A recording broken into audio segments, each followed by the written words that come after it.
Right, I see 1, 2, 3 tabs up. You can see both of your safer handles are down.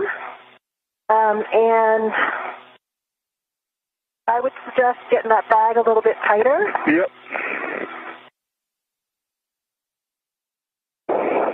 Maybe off to your left side a little bit more and then tighten. Yeah, that looks good.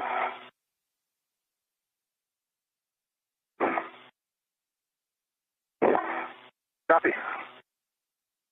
All right, I see your tether looks like it's in a good config. And I think that completes a good buddy check for you. Copy, good buddy check. Houston copies good buddy checks. Great job, you two. With that, we are ready to start our translations.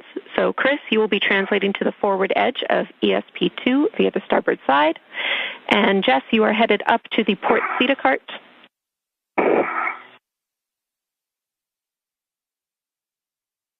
EV1 copies. EV2. And I'm just going to move up onto the toolboxes and then reach across.